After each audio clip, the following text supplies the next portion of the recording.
नमस्कार, जय हिंद, वंदे मातरम। दोस्तों, सीटेट एग्ज़ाम 2024 में आने वाले एसएसटी के क्वेश्चन इस वीडियो में कवर हो जाएंगे, क्योंकि यह वीडियो बहुत ही ज़्यादा इंपॉर्टेंट रहने वाला है। इस वीडियो में सभी क्वेश्चन सेलेक्टेड तथा हाई लेवल के रहने वाले हैं और एग्जाम में बार बार यहीं से क्वेश्चन सीधे पूछ लिए जाते हैं, इसलिए यह वीडियो आपके लिए इम्पोर्टेंट रहने वाली है।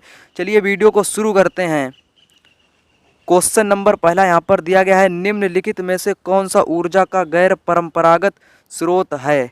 ईंधन, प्राकृतिक गैस, सौर ऊर्जा, कोयला। राइट आंसर की बात करें तो यहाँ पर आपका ऑप्शन नंबर 3 राइट हो जाएगा, सौर ऊर्जा।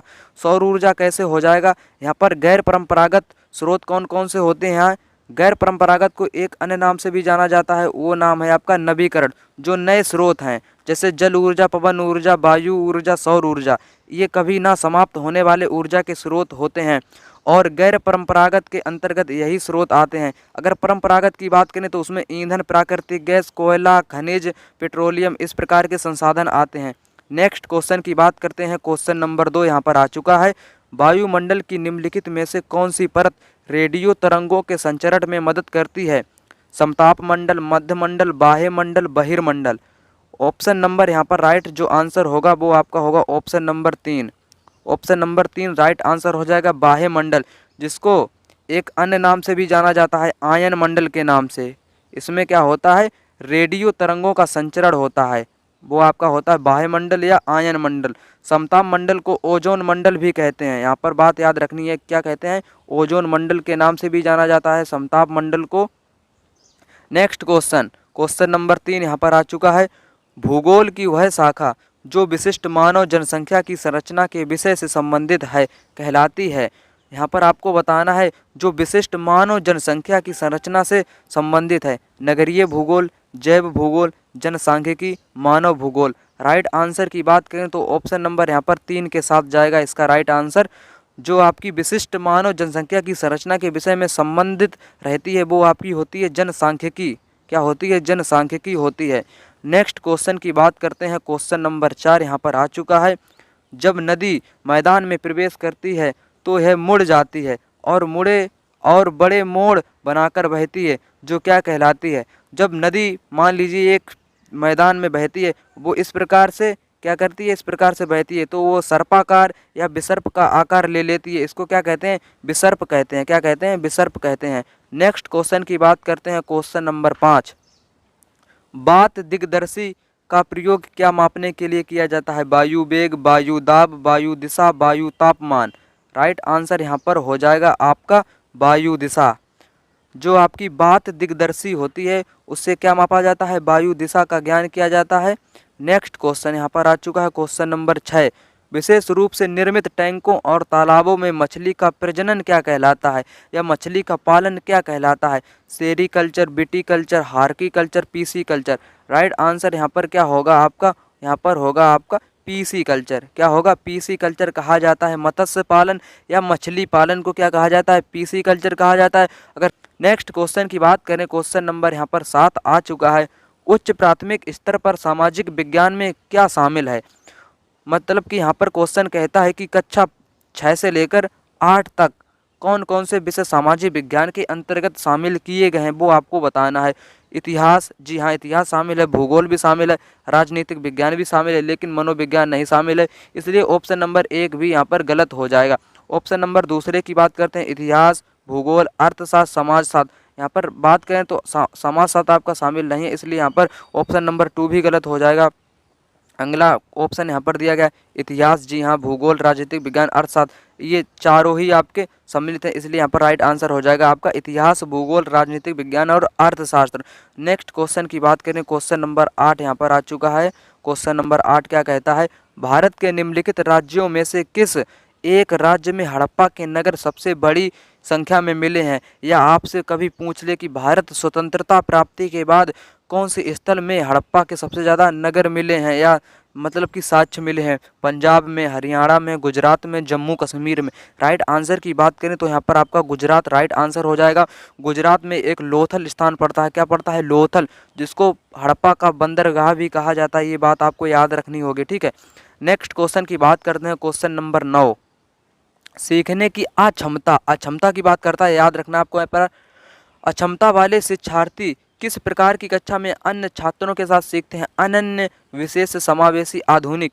राइट आंसर की बात करें तो यहाँ पर समावेशी हो जाएगा। ठीक है, चाहे बच्चा अक्षमता वाला हो चाहे क्षमता वाला हो, लेकिन वो मतलब कि सभी समान शिक्षार्थी रहेंगे ना, तो इसलिए सभी को क्या किया जाएगा? समावेशी रूप से पढ़ाया जाएगा या सिखाया जाएगा।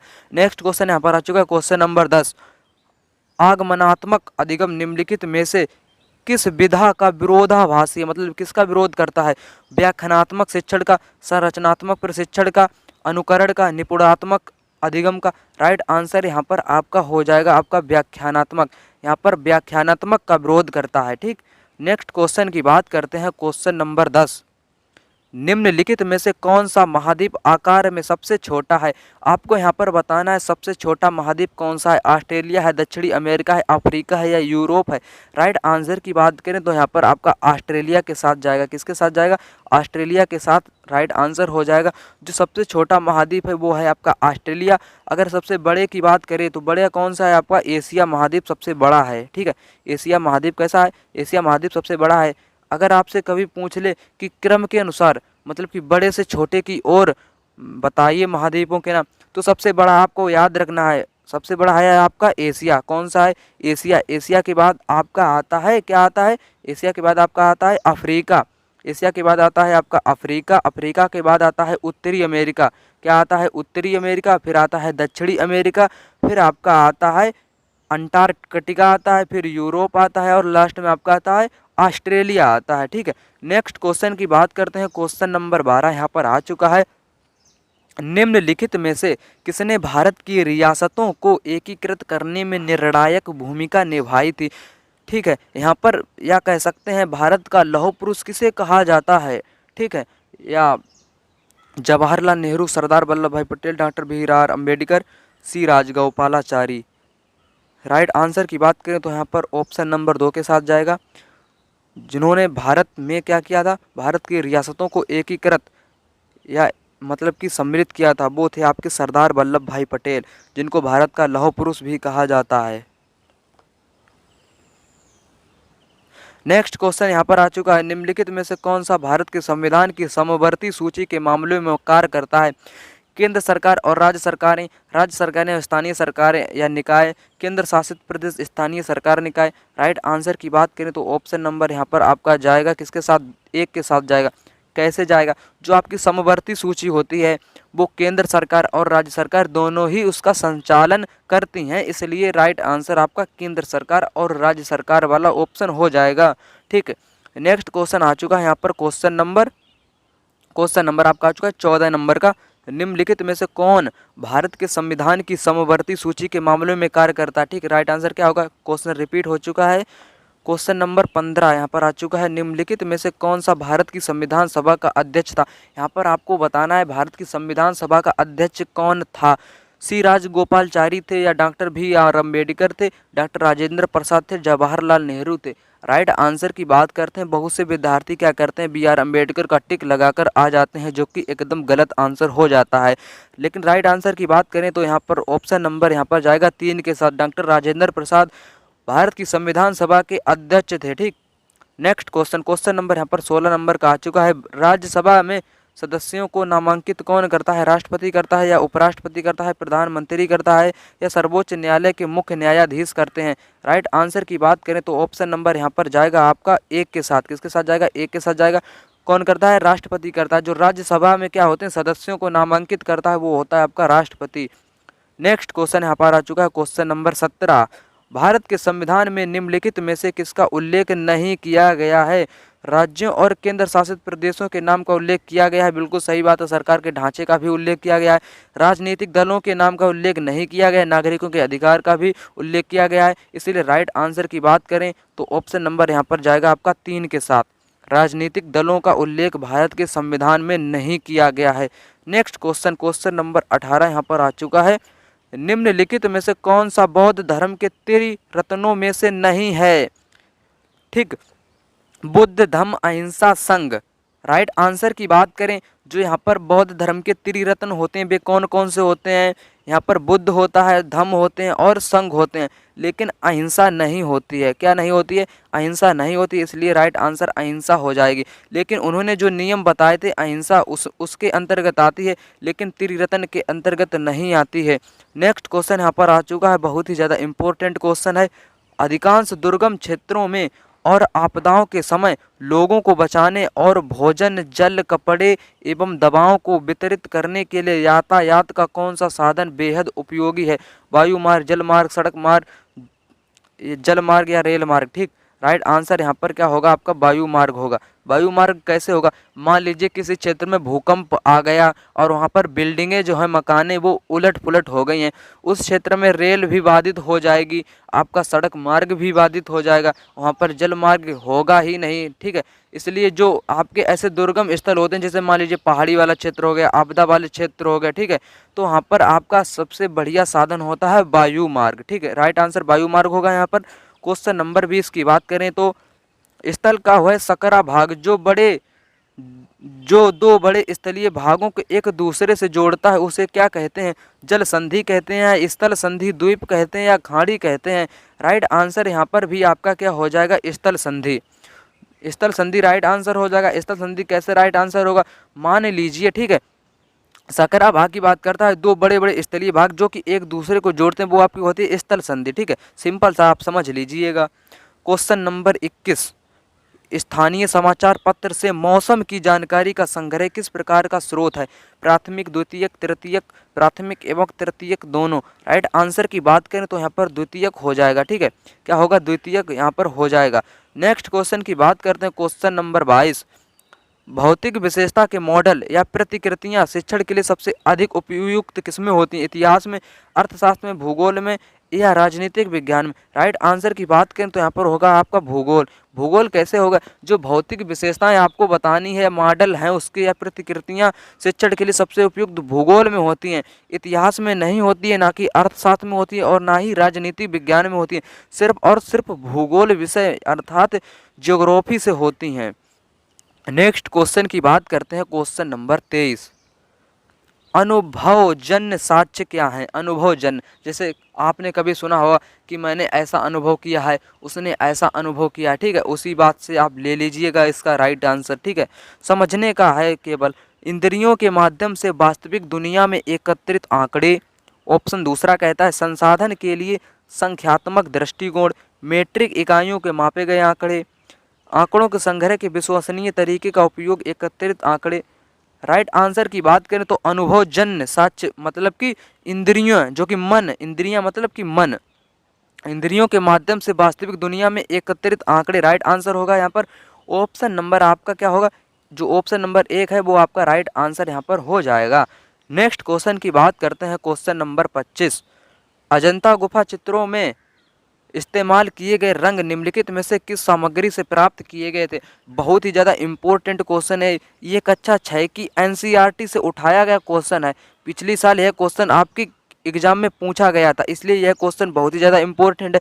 जो अजंता की गुफाओं में चित्र मिले हैं, वो चित्र बनाने में जो रंगों का प्रयोग किया गया, वो जो रंग थे, वो रंग किस सामग्री से बनाए जाते थे, आपको यह बताना है। पशु के अंगों एवं अवशेष से, ग्रेफाइट से, पौधों खनिज से, स्लेट से। राइट आंसर की बात करें तो यहाँ पर ऑप्शन नंबर 3 राइट आंसर हो जाएगा। ठीक है, जो अजंता की गुफाओं में चित्रकारी मिले हैं, जो रंगे हुए साक्ष्य मिले हैं रंग के, वो पौधों और खनिज से प्राप्त किए गए थे। ठीक है, नेक्स्ट क्वेश्चन की बात करते हैं, क्वेश्चन नंबर 26, 6ठी शताब्दी ईसा पूर्व में मगध महाजनपद के पहले शासक कौन थे? महावीर थे, प्रसन्नजीत थे, बिंबिसार थे, अजातशत्रु थे? राइट आंसर जो होगा आपका बिंबिसार थे। कौन से?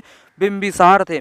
6ठी शताब्दी ईसा पूर्व में क्या क्या हुआ था? मतलब कि जैन धर्म और बौद्ध धर्म का उदय हुआ था, और साथ ही मतलब कि पहले शासक की बात करें तो बिंबिसार हो जाएगा यहाँ पर पहला शासक। और जो कि अगर आपसे कभी कभार पूछ ले कि 6ठी शताब्दी में सबसे ज़्यादा जो महान जनपद कौन सा था, वो आपका था मगध। क्या था? मगध महान जनपद था। ठीक है, वहाँ पर लोहे, और कृषि मतलब कि गंगा का मैदानी तटीय क्षेत्र था, कृषि उपजाऊ मैदान था, ठीक है। कृषि भी भरपूर मात्रा में होती थी और लोहे का भी बहुत बड़ी मात्रा में उपयोग किया जाता था मगध साम्राज्य में, ठीक है, जो कि 6ठी शताब्दी ईसा पूर्व की बात करता है। ये क्वेश्चन भी बहुत ही ज़्यादा इंपॉर्टेंट रहने वाला है।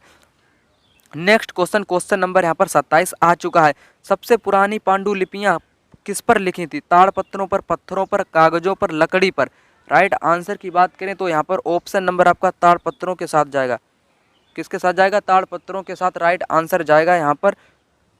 जो पुरानी पांडुलिपियाँ थी वो आपकी ताड़पत्रों का मतलब होता है पेड़ की जो पत्ते होते हैं उन पर लिखे जाते थे, ठीक है। नेक्स्ट क्वेश्चन यहाँ पर आ चुका है, क्वेश्चन नंबर 28। मानव इतिहास में निम्नलिखित में से कौन सी अवधि काल सबसे लंबी है? पुरा पाषाण काल, मध्य पाषाण काल, नव पाषाण काल, महापाषाण काल। राइट आंसर की बात करें तो यहाँ पर जो मानव इतिहास की सबसे लंबी अवधि है वो आपकी है पुरा पाषाण काल की, ठीक। क्वेश्चन नंबर यहाँ पर 29 आ चुका है। क्वेश्चन कहता है कि भारत सरकार द्वारा निम्नलिखित में से किस शासन प्रणाली को अपनाया गया था? संसदीय और एकात्मक, राष्ट्रपति और संघीय, राष्ट्रपति और एकात्मक, संसदीय और संघीय। राइट आंसर की बात करें तो ऑप्शन नंबर आपका यहाँ पर जाएगा डी के साथ। डी क्या कहता है कि संसदीय और संघीय के साथ। नेक्स्ट क्वेश्चन की शुरुआत करते हैं यहाँ से। क्वेश्चन नंबर 30 आ चुका है। निम्नलिखित में से कौन भारत का एकमात्र भारतीय गवर्नर जनरल था? Doctor Sarvepalli Radhakrishnan, B Pattabhi Sitaramayya, T Krishnamachari, C Rajagopalachari. Bharat स्वतंत्रता के बाद भारतीय गवर्नर की बात करें तो राइट आंसर यहाँ पर जाता है सी राजगोपालचारी के साथ, ठीक है। राजगोपालाचारी आपके कौन थे? चक्रवर्ती राजगोपालचारी भारतीय गवर्नर जनरल थे। नेक्स्ट क्वेश्चन की बात करें, क्वेश्चन नंबर 31 यहाँ पर आ चुका है। भारत के संविधान के अनुसार निम्नलिखित में से कौन सा मौलिक अधिकार नहीं है? यहाँ पर बताना है संविधान का मौलिक अधिकार नहीं है।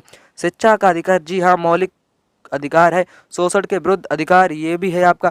धर्म की आज़ादी का अधिकार, ये भी है आपका। लेकिन संपत्ति का अधिकार ये समाप्त कर दिया गया है, लेकिन ये नहीं है, ठीक है। ये गलत हो जाएगा यहाँ पर राइट आंसर, इसलिए कौन सा होगा आपका? संपत्ति का अधिकार। क्वेश्चन नंबर 32 यहाँ पर आ चुका है। निम्नलिखित में से कौन राज्यसभा सदस्यों का चुनाव करता है? विधानसभा निर्वाचन क्षेत्रों के मतदाता, संसदीय निर्वाचन क्षेत्रों के मतदाता, लोकसभा सदस्य, विधानसभा के सदस्य जिसे विधायक भी कहते हैं। राइट आंसर यहाँ पर हो जाएगा आपका विधानसभा के सदस्य जिसे विधायक भी कहते हैं। ये राज्यसभा के सदस्यों का चुनाव करते हैं। नेक्स्ट क्वेश्चन, क्वेश्चन नंबर 33 यहाँ पर आ चुका है। भारत में अस्पृश्यता प्रथा के कारण निम्नलिखित में से किस मौलिक अधिकार का उल्लंघन किया जाता है? मतलब कि जो अस्पृश्यता प्रथा है वो किस मौलिक अधिकार का उल्लंघन करता है? समानता का अधिकार, स्वतंत्रता का अधिकार, शोषण के विरुद्ध अधिकार, संवैधानिक उपचारों का अधिकार। राइट आंसर यहाँ पर होगा आपका समानता का अधिकार। क्या होगा? समानता का अधिकार। नेक्स्ट क्वेश्चन यहाँ पर आ चुका है, क्वेश्चन नंबर 34। अनुसूचित जातियों के लिए कितने संसदीय निर्वाचन क्षेत्र आरक्षित हैं? 48, 84, 47, 74। राइट आंसर होगा यहाँ पर 84 क्षेत्र आरक्षित हैं। Next question, question number 35। प्रधानमंत्री का चुनाव कौन करता है? मंत्रियों की परिषद, मुख्यमंत्री, सांसद और विधायक। राइट आंसर होगा यहाँ पर सांसद। जो प्रधानमंत्री का चुनाव होता है वो चुनाव कौन करता है? वो करता है आपके सांसद करते हैं। अगर मुख्यमंत्री की बात करें, मुख्यमंत्री के चुनाव करते हैं विधायक। Next question, question number 37। 37 क्या कहता है? राज्यपाल को नियुक्त कौन करता है? प्रधानमंत्री करता है, मुख्यमंत्री करता है, भारत के मुख्य न्यायाधीश करते हैं या राष्ट्रपति करते हैं? राइट आंसर यहाँ पर आपका जाएगा राष्ट्रपति के साथ। जो राज्यपाल होते हैं वो आपके राज्यपाल को राष्ट्रपति नियुक्त करता है। किस अनुच्छेद के तहत करता है? अनुच्छेद 155 के तहत राष्ट्रपति राज्यपाल को नियुक्त करता है। अनुच्छेद 155 आपको याद रखना है। नेक्स्ट क्वेश्चन की बात करते हैं, क्वेश्चन नंबर 38। अस्पृश्यता के आधार पर भेदभाव को संदर्भित करती है? शारीरिक विकलांगता, लिंग, जाति, वंश। राइट आंसर की बात करें तो यहाँ पर जाति हो जाएगा, ठीक है।